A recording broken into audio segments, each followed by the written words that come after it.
Who is Kao the Kangaroo? Well, in today's video, I'm going to be going over who he exactly is. Let's talk about it. Whoa!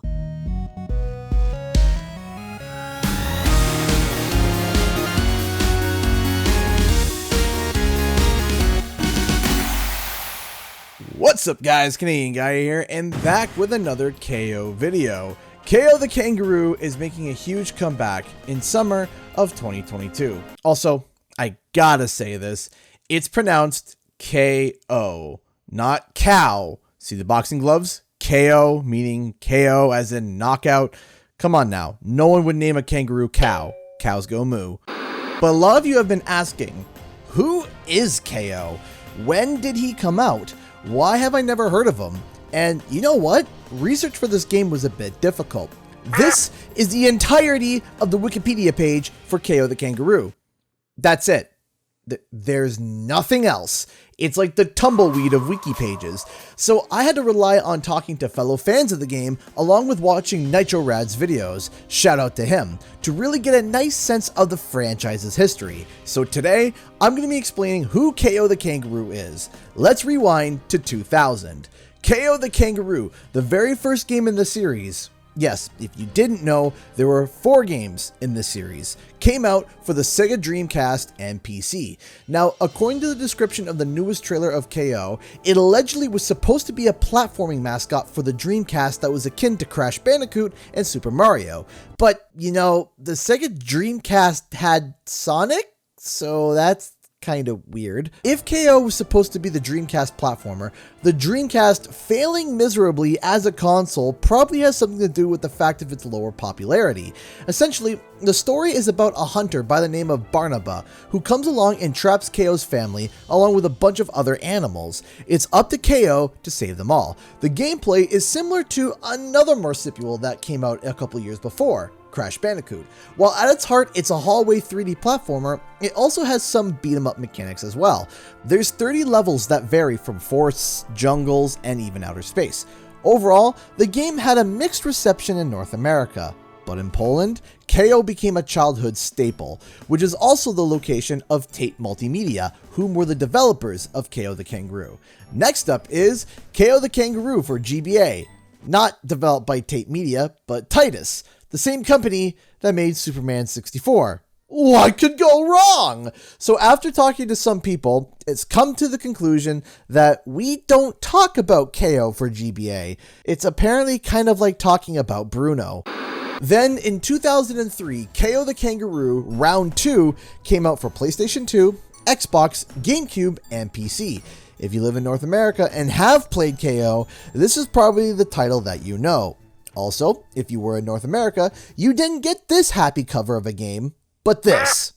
Yep, instead of the European happy-go-lucky kangaroo, you get World War Roo. America.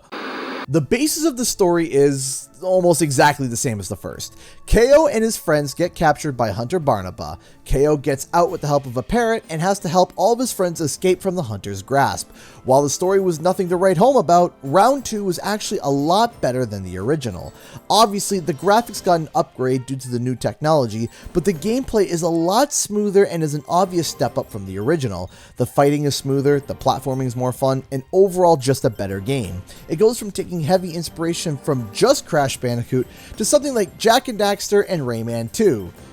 Especially Rayman 2. Later on, however, in 2005, a PSP version of Kao 2 came out, called Kao Challengers, which added a bit more to the story mode of Kao 2 and a brand new multiplayer mode. And again, Kao released a title on a platform that would inevitably go under, the PSP. With that in mind, it's kind of understandable that the games are relatively unknown. Then, Kao kind of goes dark in North America. After the first and second game, something happened to cause the publishers to not even print the last game to North America. Platformers started to lose their luster. There were so many of them during the 90s that when the next era of gaming came along in the early 2000s, a lot of platformers started to fall flat. Even IPs like Crash Bandicoot and Spyro the Dragon didn't do great entering the PS2 era of gaming.